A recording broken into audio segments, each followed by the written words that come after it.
está nesse lugar. Mas vamos ler a Bíblia. No livro de Eclesiastes, capítulo 9, versículo 8. Amém, irmão?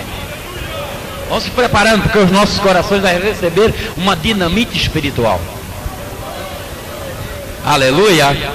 É uma dinamite, é o poder de Deus, que ninguém consegue resistir. Oxalá que os homens do nosso país conhecessem o poder de Deus, conhecessem esse poder que nós possuímos. Eu estava aqui imaginando, vendo essa grande igreja, honrado pelas nossas autoridades, crentes e não crentes. Que privilégio tem a nossa igreja hoje. Mas eu não sei a história da igreja aqui de Itaporanga, não é isso? Mas eu tenho certeza que não começou assim. Não começou assim. Começou aqui com 2 ou 3 irmãozinhos humilhados, perseguidos, detestados, criticados, zombados. Foi assim que começou. Começou assim em todo o Brasil, em todo o mundo.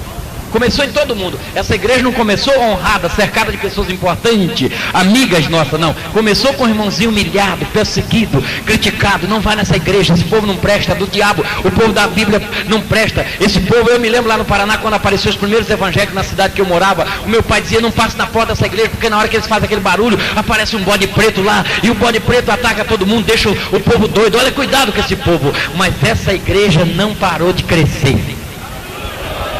Aleluia. Aquele irmãozinho humilhado, dando glória, aleluia, orando, chorando. Aí ganhou, ninguém vai lá, mas de repente o indivíduo vinha, aceitava. Aí não vai mais lá não, porque fulano já enlouqueceu, já virou crente. Não vai lá, nem passe perto. Mas começou a contagiar. Ninguém queria, mas todo mundo veio, porque ser crente não é gosto não. Venha na marra. Vem na marra. Sim, senhores, eu tenho exemplo da minha família. Ninguém queria ser crente, sou de uma família tradicionalmente católica. Não gostavam de crente, detestavam, mas todo mundo virou. Quanto mais não gosta, mais rápido vira. Porque Jesus falou, não foi vocês que escolheu a mim, mas eu vos escolhi a vós. Aleluia! Vamos ler a Bíblia. Em todo tempo sejam alvos os teus vestidos, e nunca falte o óleo sobre a tua cabeça. Eu quero basear as palavras que Deus colocou no meu coração na última parte do texto. Nunca falte o óleo sobre a tua cabeça. Vamos deixar a primeira, porque nós não temos tempo para falar sobre as duas partes. Então vamos falar só sobre uma. Nunca falte o óleo sobre a tua cabeça. Antes de irmos direto ao que o texto nos mostra, nós gostaríamos de lembrar que quem falou essas palavras, e possivelmente quem as escreveu, foi o grande sábio Salomão, um homem conhecidíssimo dos evangélicos e conhecido de todos os homens, porque ele entrou para a galeria dos homens mais importantes da história da humanidade. Esse Salomão foi um homem muito maravilhoso e conhecidíssimo. Agora veja bem, por muitas cidades do Brasil por onde temos pregado, às vezes somos interceptados por alguns irmãos que nos fazem muitas perguntas, e entre elas surge sempre a seguinte pergunta: pastor, Salomão foi para o céu ou foi para o inferno? Salomão foi salvo ou está perdido? Isso pelo fato de Salomão ter feito algumas coisas erradas, o que é próprio de todos os seres humanos. Há aqueles radicais que são mais diretos em afirmarem que Salomão não teve salvação por causa dos seus erros.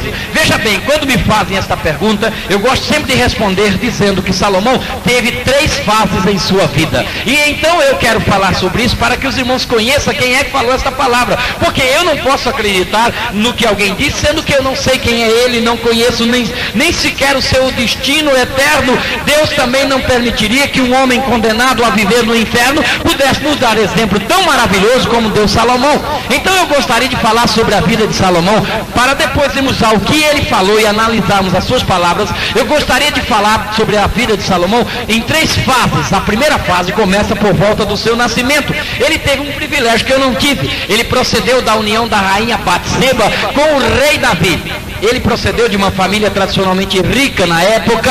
Isso já foi um privilégio. A Bíblia diz em 2 Samuel capítulo 12 versículo 24 que no dia em que Salomão nasceu, Davi, ao ver a criança, ficou muito feliz, e ele olhou para o menino e disse: o seu nome será Salomão, que quer dizer pacífico, possivelmente profetizando a característica do reino que Salomão haveria de trazer para toda a nação judaica. Mas a Bíblia diz, no versículo 25 do mesmo livro e do mesmo capítulo capítulo que na mesma oportunidade Deus usou o profeta Natã e olhou para Davi e disse: você está chamando este menino de Salomão? Davi disse: sim, senhor. Agora eu, o Senhor Jeová, o chamarei de Jededias, que quer dizer amado de Jeová.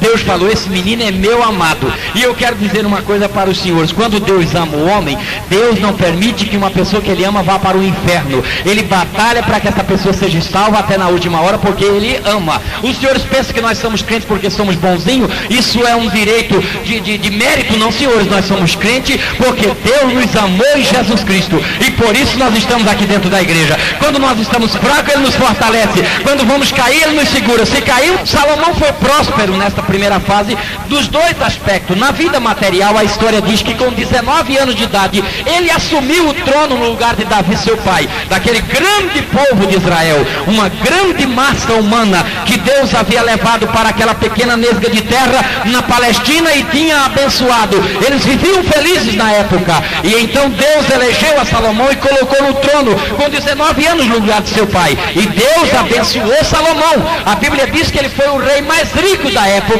e nunca houve um antes dele em termos de riqueza e sabedoria. E a Bíblia diz que nem depois dele em Israel houve um homem tão rico como ele, porque Deus o amava e Deus então o abençoava. Se os senhores lerem o capítulo 4 de 1 Reis, os senhores vão encontrar que a receita anual de Salomão era de 666 talentos de ouro. Ele recebia todo ano de imposto, uma quantidade que daria para pagar a dívida externa do Brasil umas 2 vezes, e ainda sobraria dinheiro para ajudar muitos brasileiros. Salomão recebia todo ano de imposto no palácio, porque Deus amava Salomão e abençoava. A Bíblia diz que a receita diária de Salomão, ou seja, ele usava fazer uma festa no palácio, ou vivia em festa todo dia, porque Deus o abençoava. E então, em gratidão a Deus, ele alimentava uma multidão de pessoas no palácio. E a Bíblia diz que só de farinha de trigo, uma farinha especial que eles preparavam lá em Israel, a Bíblia diz que Salomão gastava 30 coros de farinha por dia, uma quantidade equivalente a 10.600 litros de farinha, de manhã e de tarde, no almoço e na janta, isso todo dia. De farinha comum, a Bíblia diz que Salomão gastava 60 coros, uma quantidade equivalente a 21.200 litros de farinha, porque Deus amava Salomão e Deus o abençoava. Aleluia! Eu estava conversando com os irmãos da cozinha antes de subir ao templo, e eles estavam me contando a quantidade de animais que foram mortos nesses dias de festa, e inclusive me parece falar sobre uma quantidade de 5 vacas. Eu me lembrei de Salomão. A Bíblia diz que Salomão matava 10 vacas gordas todo dia, 10 vacas gordas e 20 vacas comuns. 10 eram cevadas especiais, 20 vacas comuns todo dia, para o almoço e para a janta no palácio dele, porque Deus o amava e Deus o abençoava. E a Bíblia diz que Salomão matava 100 carneiros, sem contar as aves, porque não dava para enumerá-las, de tantos que era. 100 carneiros sem contar as aves. Um homem abençoado e amado de Jeová. A Bíblia diz que ele tinha 40.000 estrebarias, 1.400 carros de guerra e 12.000 cavaleiros. Ele dominava de um rio até o outro, de um extremo da Palestina até o outro extremo, porque Deus havia amado a Salomão e Deus o abençoava. É exatamente o que acontece quando nós somos amados de Deus, e Deus nos amou em Jesus Cristo, e por isso nós estamos sendo abençoados nesta noite por Deus. Aleluia! No aspecto espiritual, Salomão, ele foi singular na história bíblica. A Bíblia diz que ele orou e Deus lhe encheu de sabedoria. Deus apareceu a Salomão 3 vezes, e todas as 3 vezes que Deus lhe apareceu foi para lhe dar sabedoria. Ele se tornou o homem mais sábio da época. A sua sabedoria, o seu conhecimento começou a ser espalhado, a notícia, a sua fama, todo mundo ficou conhecendo o rei de Israel chamado Salomão, o homem que tinha uma sabedoria que não era intelectual apenas, mas era a sabedoria do Espírito Santo. A prova é tanta que a rainha de Sabá veio da Etiópia para ouvir a sabedoria de Salomão. Ela ficou de boca aberta porque Salomão respondeu todas as perguntas que ela fez, e ainda conseguiu adivinhar os pensamentos da rainha, o que o homem natural não pode fazer, mas Salomão fez, porque o Espírito de Deus repousava sobre a sua cabeça.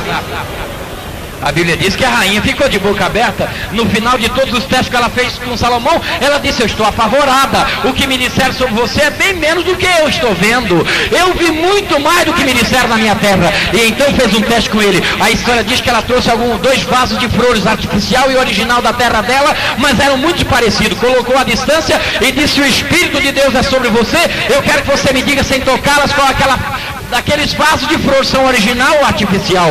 Por alguns momentos Salomão ficou perplexo diante da rainha de Sabá, mas Deus lhe orientou. Ele mandou que o seu servo trouxesse algumas abelhas e soltou dentro da casa, e as abelhas pousaram em um vaso de flor. Ele disse: aquelas lá são as originais, porque as abelhas não pousam em flores artificiais.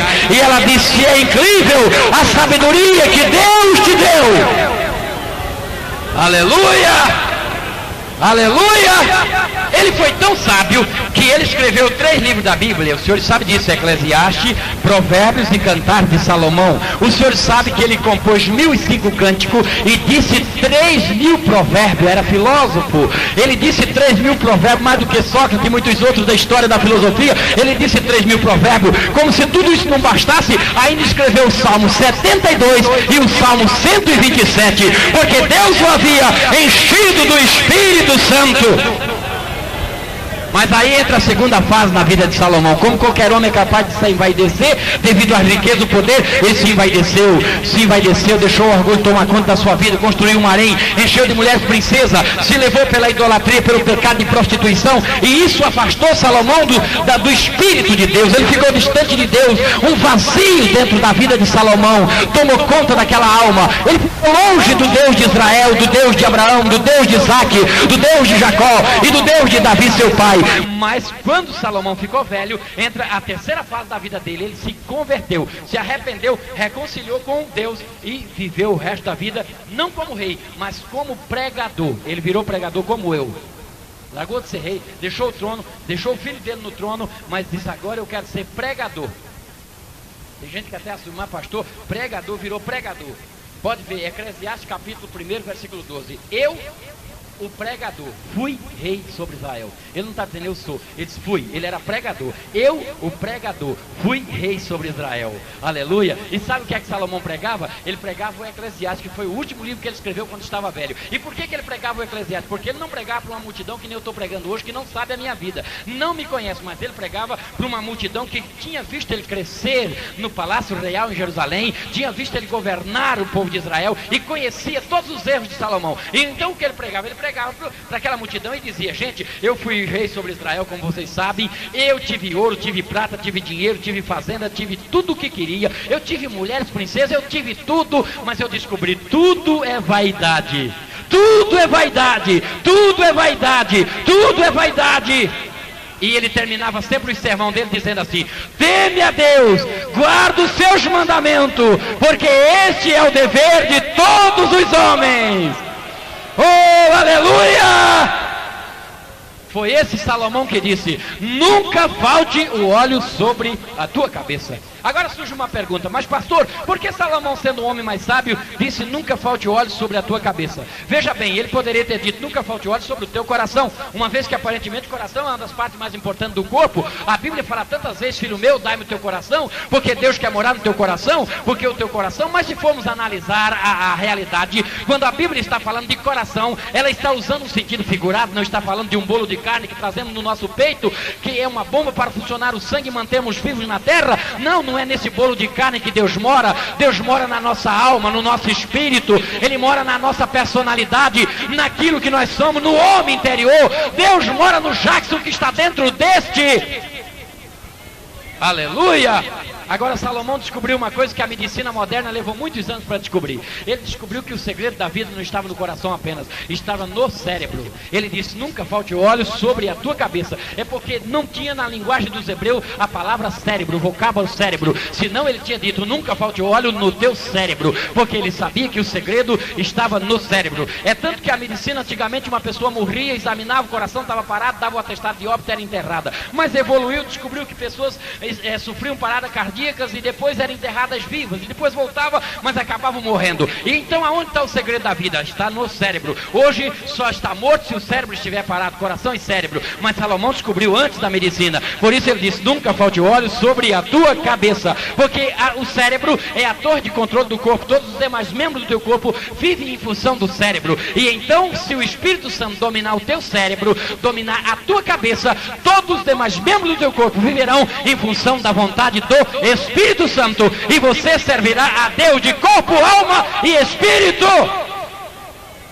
Segunda razão porque Salomão disse: nunca falte o óleo sobre a tua cabeça, porque quando você tem o azeite de Deus no cérebro, na massa cefálica, na massa cinzenta, você é uma pessoa que entra em uma outra dimensão. Observe bem, todos os irmãos cantores, pregadores, pastores, obreiros que servem a causa de Deus, que se destacam no ministério, foram homens como qualquer outro, que viviam sentados aí no banco, e Deus os levantou daí e colocou para serem abençoados. E quando uma pessoa começa a ser abençoada por Deus, alguém fica preocupado: mas por que o irmão José, a irmã Maria, o irmão Antônio é diferente? Era irmão simples como nós, outro dia estava conosco, agora está pregando, agora está cantando, agora está curando, agora está expulsando o demônio. O que está acontecendo? Ele é igual a mim? É óleo de Deus na cabeça.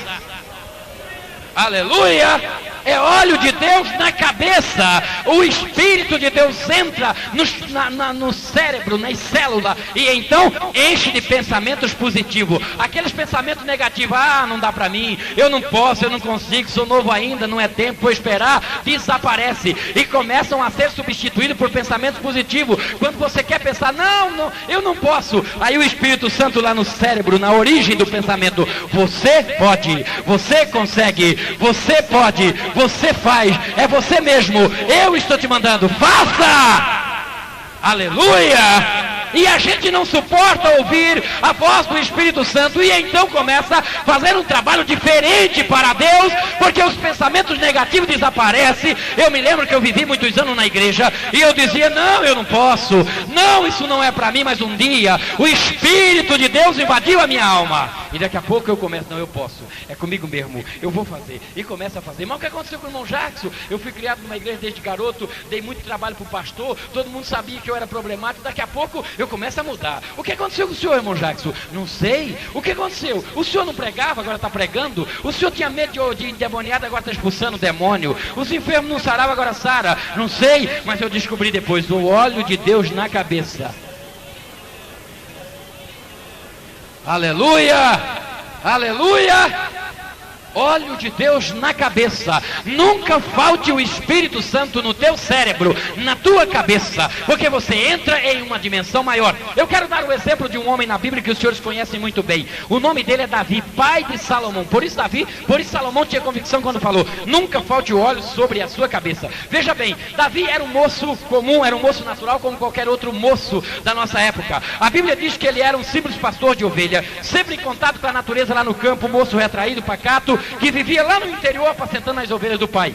Mas um determinado dia Deus apareceu a Samuel e disse: Samuel, enche o teu vaso de azeite e vem, e enviar-te-ei à casa de Jessé o belemita, porque eu escolhi um rei dentre os filhos de Jessé. Salomão encheu o vaso de azeite, aliás, Samuel, e foi à casa de Jessé. Quando chegou lá, disse Jessé: Deus me mandou aqui, eu vim ungir um dos teus filhos a rei sobre Israel. O Jessé falou: um dos meus filhos rei? Sim. Aí o Jessé ficou empolgado, trouxe logo o Aminadab. O Aminadab era o maior dos filhos de Jessé, o mais velho, o maior, esbelto, um rapaz simpático, bom de briga, era um grande guerreiro na época. E o Jessé falou: para ser rei é o Aminadab, inteligente, culto, esbelto, alto, e o que a lei exigia para um rei. Aí trouxe o Aminadab. O Aminadab era tão bonito que o profeta Samuel foi tentado a ungir. Mas quando foi ungir, o Senhor falou: não, Aminadab, não, Samuel, eu não olho como você não, eu vejo o que está dentro. Ele é bonito assim, mas não escolhi ele não.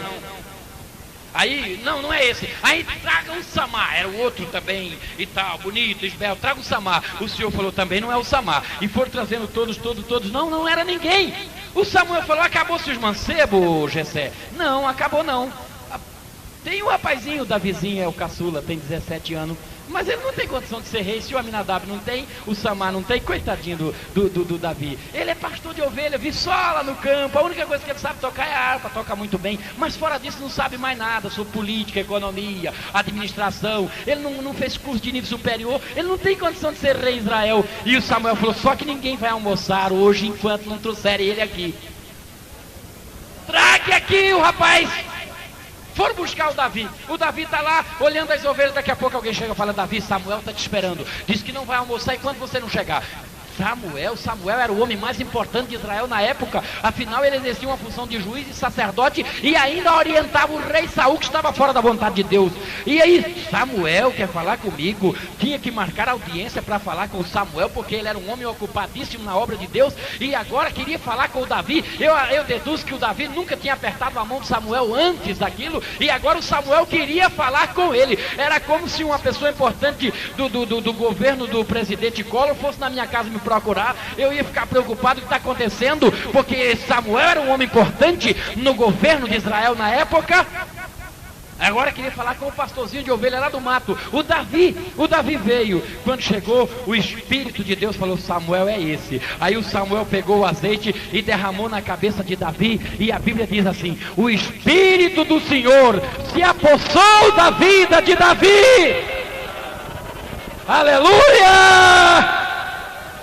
E tem uma, meus amados irmãos e amigos que me ouvem, o Davi nunca mais foi o mesmo homem. Ele mudou a partir daquele momento. Não era o Davizinho, simplesinho pastor de ovelha, não. O que é que ele fez? Foi para o palácio? Foi fazer campanha política? O que é que ele fez? Não, voltou lá para o pasto cuidar das ovelhas. Voltou, a unção na cabeça, o azeite na cabeça, algo diferente dentro dele, um poder, uma coisa sobrenatural. Não era mais um Davi comum, era um Davi sobrenatural. Tinha alguma coisa importante dentro dele. Aí ele está lá apacentando as ovelhas. Daqui a pouco apareceu um leão. O leão pegou uma ovelha, abocanhou uma ovelha. O Davi olha para o leão e quis correr, porque quem é que não corre do leão? Ainda mais um garoto de 17 anos, lá no campo sozinho. Eu vou correr, mas lá no céu empolgou a Davi. Davi não resistiu à voz do Espírito Santo. Ele não resistiu. Ele foi lá e agarrou o leão pela barba, arrebentou o leão pelo meio. O diabo olhou assim e falou, opa, eu não quero conversa com esse rapaz não. Irmão, o diabo ficou assustado, porque o menino pegar um leão assim, sem arma, sem nada, e estraçalhar, irmão. Quem é que não tem medo de um homem desse? O diabo falou, peraí, não quero conversa mais com o Davi não. Irmão, o homem quando tem a unção de Deus na cabeça, ele faz coisa que até o diabo fica assustado. Ele mesmo não compreende, o mundo não entende. Como ele faz isso? É o azeite de Deus na cabeça! Aleluia! E a Bíblia diz que pareceu um urso por lá. O senhor sabe que é urso, um animal enorme, de muita força. O Davi matou o urso do mesmo jeito que matou o leão. Nem o Davi entendia, mas o que aconteceu comigo? O azeite de Deus na cabeça de Davi. Eu me lembro uma vez, eu fui convidado para pregar numa cidade no estado de Minas Gerais, aonde era proibido entrar crente. E o fator que me levou a pregar nessa cidade foi porque morreu uma única irmã que morava lá, e o padre proibiu aquela irmã ser enterrada no cemitério da cidade. E o pastor da região ficou triste, porque não pôde sepultar a irmã no cemitério. Eu estava passando, pastor Jacques, o senhor tem coragem de fazer uma cruzada nessa cidade? Eu disse, tenho. Ele falou, só que é perigoso, não tem problema, vamos lá. Marcamos e mandamos anunciar que iríamos lá. Logo uns 15 dias depois da cerimônia fúnebre da irmã, que tinha sido feito em outro lugar que não foi permitido na cidade. Vamos lá, chegamos na cidade um sábado, 5 horas da tarde. Aí um garoto veio nos encontrar, porque a cidade era cercada com arame farpado, tinha umas 300 casas, mas o pessoal da cidade não gostava de crente. E um menino olhou para mim e disse, o senhor é o missionário que está vindo pregar? Eu disse, sou. Disse, olha, mandaram dizer para o senhor não passar esse portão para dentro, porque o senhor não vai sair vivo da cidade. O pastor olhou para mim e disse, como é que é, irmão Jacques? Vamos entrar? Eu disse, vamos entrar. Nós estamos no Brasil ou eu estou na União Soviética? Eu não estou nas cortinas de ferro, não estou na China, não estou na Uganda, eu estou no Brasil. E eu vou pregar hoje aqui, além de estar no meu país, eu vou pregar no nome de Jesus. E entramos. Nós tínhamos o carro do irmão que nos levávamos aparelho de som, ligamos na bateria bem no meio da praça. E eu levava o microfone com o cabo bem comprido, que eu gosto de andar, ficar bem à vontade e tal. Aí ligamos e o pastor começou a cantar os hinos e o pessoal se organizaram, uma multidão de umas 500 pessoas e vieram em direção a nós. À frente daquela multidão tinha lá uns 20 ou 30 homens armados, revólver, pedaço de pau na mão, facão na cinta, faca e tal, todo mundo armado. E o pastor, quando viu aquela multidão, disse: o senhor quer começar a pregar agora? Eu disse: agora. Aí ele passou o microfone, eu cumprimentei, mas ninguém, todo mundo nervoso, bravo e tal. Eu comecei a pregar. Aí um dos cidadãos que estava à frente daquele grupo, um cidadão de barba grande, chapéu de aba larga na cabeça, se aproximou de mim e olhou para mim e disse assim: o senhor vai parar de pregar ou não vai? Ele tinha um revólver 38 na mão, e eu olhando para ele com o revólver, ele com o revólver na mão: o senhor vai parar de pregar ou não vai? Irmão, mas na hora dá uma frieza na gente assim. É verdade. Dá ou não dá? O senhor já teve essa experiência? Irmão, dá aquele gelo, dá aquela frieza em mim, e o que eu respondo para o homem, Jesus? Eu paro ou não paro? E aí, irmão, questão de segundo, coisa muito rápida. Enquanto eu me decidia, eu me decidia para responder, ele olhando para mim: vai parar ou não vai? Enquanto eu me decidia, aí eu senti que caiu sobre a minha cabeça como se fosse aqui uma chuva, aquele orvalho. Aí caiu. Peraí, irmão, peraí, eu não contei tudo ainda não. Os irmãos gostam tanto que eu nem termino, já dão glória. Peraí, irmão. Aí caiu aquela chuva, irmão. Na hora que caiu, aí eu comecei a crescer. Mas coisa que eu nunca tinha visto, eu nunca vi na minha vida. Eu fiquei grandão, com uns 3 metros de altura, o meu braço parecia que estava dessa grossura. O homem do revólver ficou lá embaixo. Eu falei: pronto, agora não tem mais medo dele, ele está pequeno. Aí eu falei: moço, é o seguinte, eu não vou parar de pregar não. Ele efetuou naquela noite 5 disparos, eu não sei para onde, porque em mim não acertou. Quando ele acabou de atirar, eu falei para ele: sabe por que o senhor não consegue me acertar, me alvejar? Ele falou: não, porque o senhor está cheio do demônio, e eu estou cheio do Espírito de Deus agora. Aleluia. Naquela noite eu preguei 1h40 minutos, mas não preguei como estou pregando assim, rindo, alegre, não. Eu preguei bravo, porque eu aproveitei que eu estava grande e desafiei todo mundo. Falei: vocês são covardes, aqui quem é de coragem aqui sou eu, e a palavra de Deus, a Bíblia. Eu estou com a unção de Deus aqui, mas eu batia na arma dele, no revólver, porque ninguém conseguiu sair também, porque a cidade estava numa expectativa tremenda. Eu batia no revólver, na arma deles, do facão. Vocês são covardes, porque há poder na palavra de Deus, há poder no nome de Jesus Cristo. Mas sabe o que acontece, irmão? Eu tinha preocupação, porque eu sou um homem, sou um ser humano, sou limitado. Meu Deus, a hora que eu acabar de pregar, eu vou ficar pequeno de novo. Esse povo vai fazer o que comigo? E eu ficar: Jesus, é a hora que eu parar de falar. Acontece que eu falei 1h40 minutos, quando falei amém, que voltei o microfone para o pastor, pulou do meio da multidão um cidadão forte, também armado, pulou e me abraçou e falou: e tem uma coisa, agora ninguém põe a mão mais no rapaz, porque vocês são covardes mesmo. Ele falou o que quis, ninguém fez nada, agora eu estou do lado dele aqui. Aleluia! Nunca falte óleo sobre a sua cabeça. Jesus nesta noite vai derramar o azeite do Espírito Santo e você vai sair daqui cheio de poder.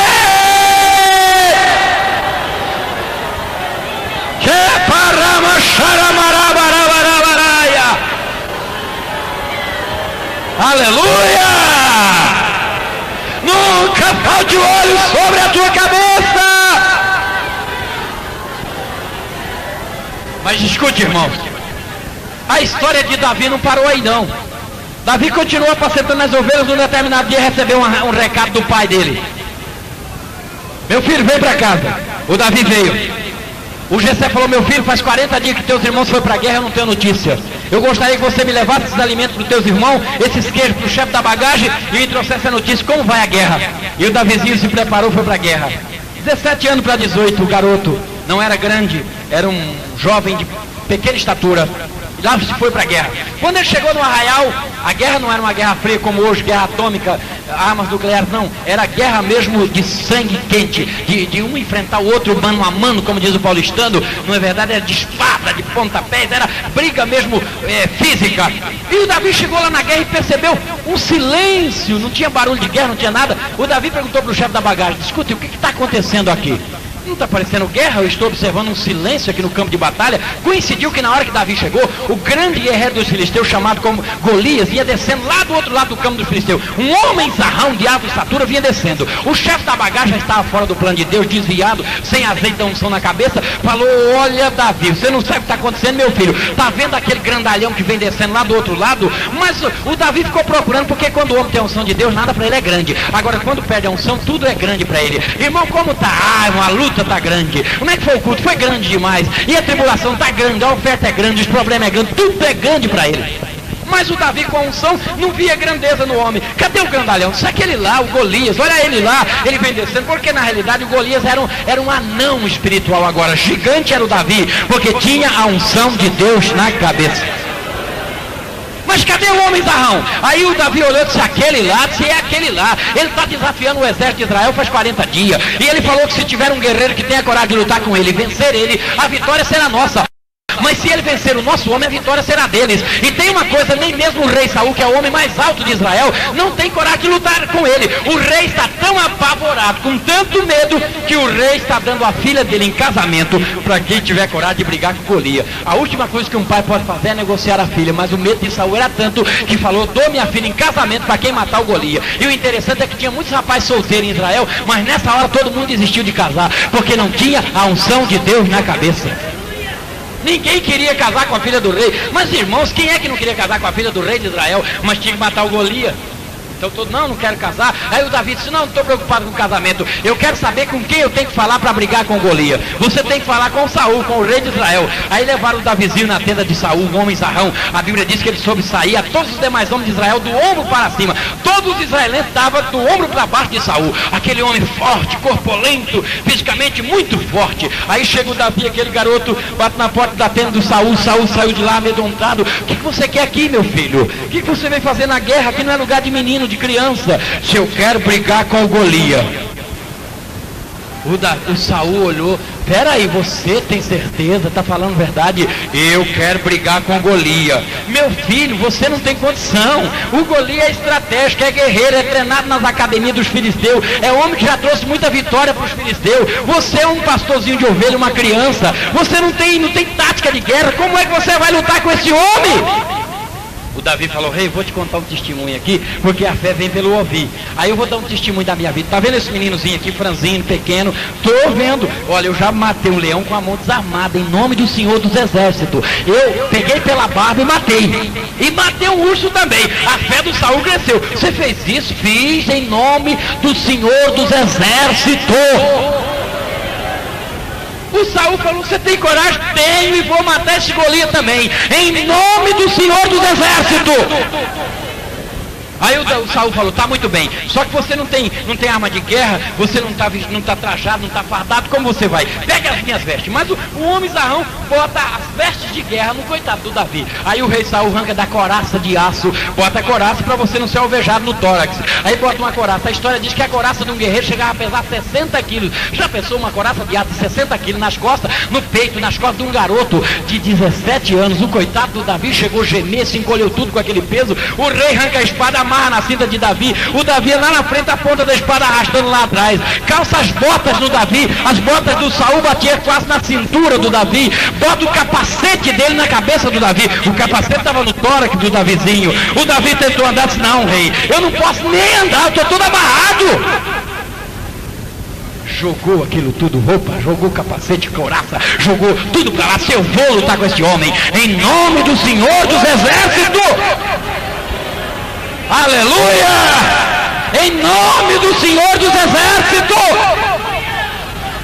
Aleluia! Outro dia eu estava pregando numa região de Rondônia, uma região de muito pistoleiro. Aí um cidadão muito importante da cidade perguntou para mim: pastor, o senhor não carrega uma 765 não dentro da mala? Eu disse: não. Mas tu desafia todo mundo, manda para o inferno, fala que vai para o céu depois e tal, faz a ferida e cura. O senhor não tem medo não, porque aqui os pistoleiros atiram. Eu disse: não, eu não carrego arma, não carrego nada, eu carrego a Bíblia, a palavra de Deus. Esse é o segredo que a igreja cresce, porque a unção de Deus não tem alma, não tem nada. Aleluia. Aí o Davi passou a mão numa funda, num alforje de pastor e disse: eu vou lutar com esse homem com essas armas que eu tenho aqui. Mas isso aí, Davi, é arma de pastor, mas eu vou com elas em nome do Senhor dos Exércitos. Aí começa o segredo da vitória de Davi. A Bíblia diz que Davi começou a descer. O segredo foi isso, começou a descer. O mal de muita gente é que começa subindo, aí cansa logo. Mas Davi começou descendo. Quando você cansa, já está longe. Davi começou descendo. O segundo segredo da vitória de Davi, a Bíblia diz: Davi correu para a peleja. O mal de muita gente é que corre da peleja, mas Davi correu para a peleja. Outro dia uma irmã me procurou e falou: pastor, eu estou apavorada. Por que, irmã? Porque o diabo anda correndo atrás de mim. Eu não sei mais o que eu faço. O senhor tem uma solução? Eu disse: corra atrás dele, irmão. Mas pastor, corra atrás dele, inverta a situação. Mas que negócio é esse? O diabo não corre atrás de mim, é eu que corro atrás dele. A Bíblia diz: resistir o diabo e ele fugirá de vós. Aleluia! Eu tenho exemplo visível e apalpável do meu ministério. Eu orei por uma moça possessa de demônio no Rio de Janeiro e falei para aquele demônio: saia desta vida e saia do Rio de Janeiro também, em nome de Jesus. 15 dias depois eu vim pregar em Belém, no estado do Pará, e na hora apareceu um outro rapaz endemoniado, e o pastor Firmino, pastor da igreja, falou: pastor, já que deixa que eu expulso o demônio. Aí chegou e falou: demônio, o que tu veio fazer aqui em Belém? Ele falou assim: eu estava lá no Rio de Janeiro a semana passada, esse camarada me botou para fora de lá, agora eu vim para o Pará e já veio também para cá. Aí o pastor Firmino falou: demônio, saia desta vida e vá para a China. Eu falei: vá logo, porque senão eu chego lá na China para te botar fora de lá, porque a Bíblia diz: do Senhor é a terra, o mundo e aquele que nele habita. Você é intruso. Irmão, o crente e igreja não tem que correr do diabo, não. O diabo é que tem que correr de nós. Eu vejo o diabo assim, ele de frente com a igreja de frente para ele. A igreja empunhando a espada do Espírito e a unção de Deus na cabeça. A igreja vai em cima dele, ele vai dando de fasta. A igreja vai empurrando, em nome de Jesus. E a Bíblia diz: aonde pisar a planta dos vossos pés, aí será vosso. A igreja vai ganhando espaço. E ele vai indo de ré, e a igreja vai empurrando. A igreja vai empurrá-lo até ele cair no lago de fogo ardente.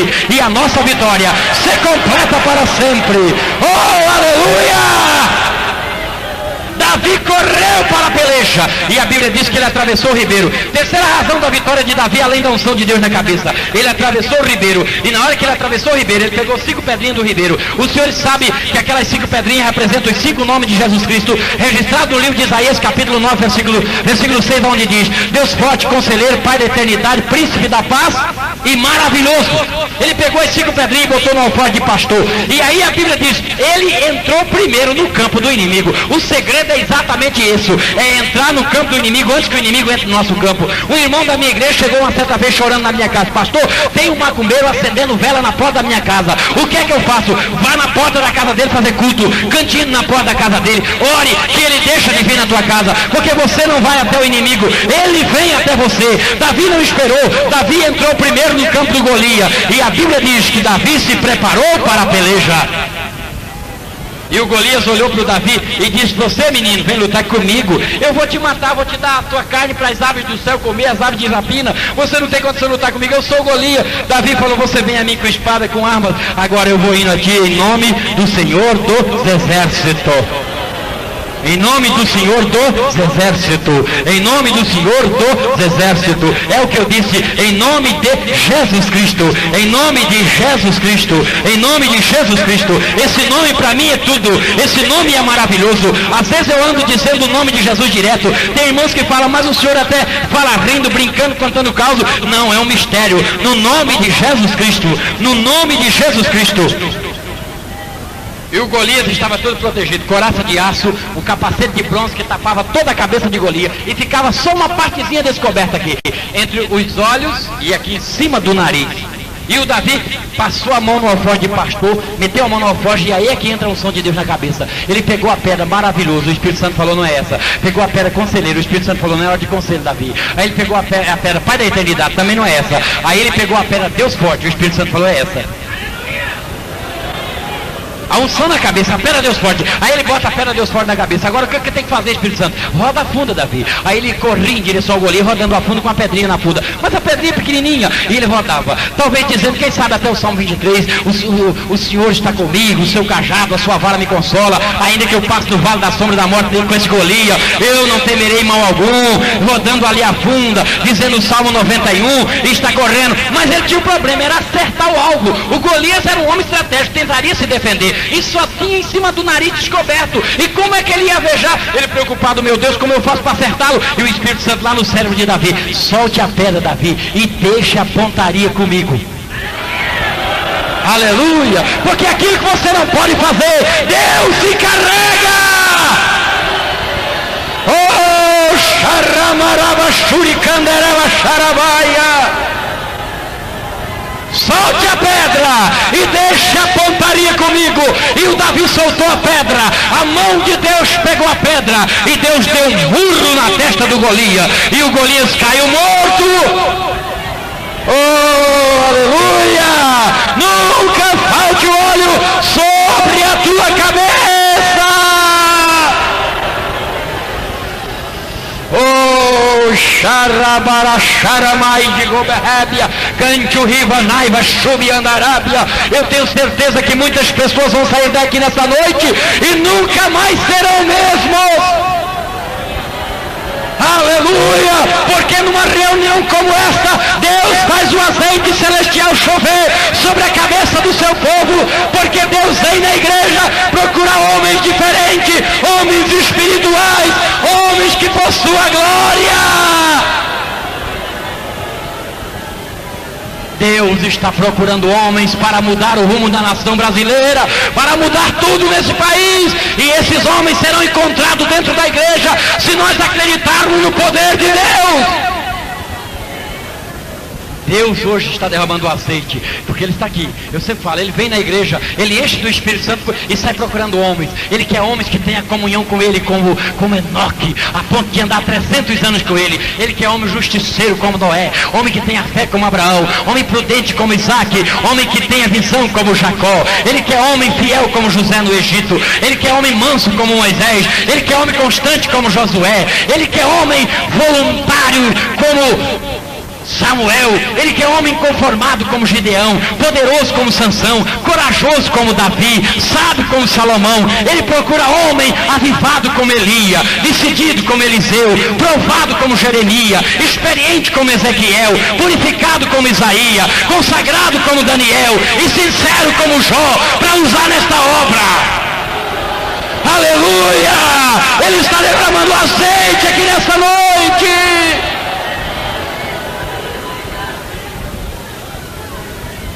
Aleluia! Vamos ficar em pé, por favor. Por favor, os irmãos que estão sentados, todos nós em pé. Epa, xarabacara, machuri, havai, verbas, fer. Oh, glória! Irmão, tem irmãos pulando aqui de alegria, gritando. Os nossos amigos já conhecem bem crente, já sabem que é assim mesmo. Não precisa ficar com medo, assustado. É o poder de Deus, irmão, é a glória, é o fogo. O camarada que entra bonitinho, gravatinho, arrumadinho, sai molhadinho, soa todo desarreitado, desarrumado de gritar, de pular, de saltar, porque ele não consegue controlar o poder de Deus. A unção, o fogo. Eu estava numa igreja quando chegou dois rapazes bonitos, simpáticos, cada um com uma guitarra nas costas. A igreja estava como essa repleta. Os dois olhou na porta e falou: não tem lugar para nós dois hoje aí dentro. Eu fiquei preocupado, meu Deus, os rapazes são tão grandes que não cabem dentro da igreja. Mas ajeitaram um lugarzinho para eles na frente, eles se assentaram lá. Daqui a pouco Deus mandou a unção, o fogo caiu no meio da igreja, fogo de Deus. Mas caiu mesmo. E aqueles rapazinhos foram queimados, batizados com o Espírito Santo. Daqui a pouco eu olhei, os dois estavam lá debaixo do banco, dando glória a Deus. Eles não cabiam na igreja, mas quando o fogo queimou, cabiam debaixo do banco, lá chorando. As camisas branquinhas, toda suja, dando as lágrimas. Eu disse: é isso aí, irmão, é fogo. Quando uma pessoa morre queimada, eletrocutado, ele fica pequenininho, porque o homem é composto de 65% de água, aí a água sai todinha, ele fica pequenininho. Assim é o crente, o fogo cai, a unção cai, unge, ele desaparece, aí só fica Jesus nele, aí ele não se domina mais. Aí ele não se controla, ele dá glória, ele chora, ele pula, ele salta, ele não tem nem aí. Eu preguei numa igreja outro dia aí no Pará, e aí um irmão trouxe a filha dele, que era crente da igreja batista tradicional. Se tiver algum irmão batista, não me ignore, porque o fogo vai queimar você também. Batista tradicional, e ela toda arrumadinha, toda bonitinha, cheia de pintura, toda ajeitada. E o irmão falou: pastor Jacques, eu gostaria tanto que a minha filha fosse batizada com o Espírito Santo, mas ela não crê. Mas ele botou ela lá na frente e tal. Mas eu ria demais, irmão, porque o fogo pegou ela também.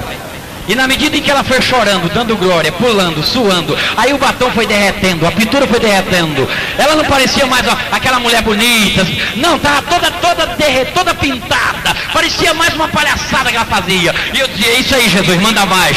Poder de Deus, a glória de Deus. Ela esqueceu da etiqueta, esqueceu de tudo, porque a unção de Deus entrou naquela vida. Oh, Maria Vachamarabaraia. Irmão, amigos, essa unção faz a gente esquecer.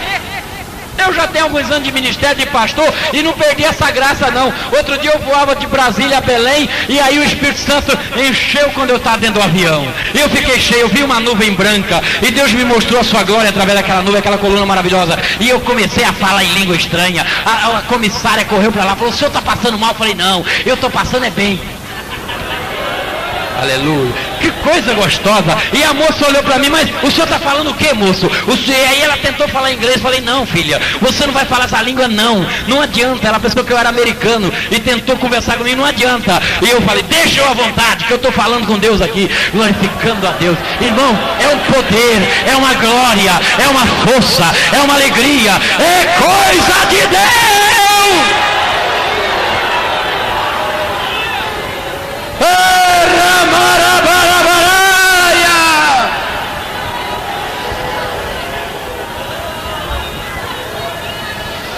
Oh, a chuva do Espírito está caindo, a unção de Deus está caindo, a glória de Deus está caindo. Deus está agora aqui, derramando a sua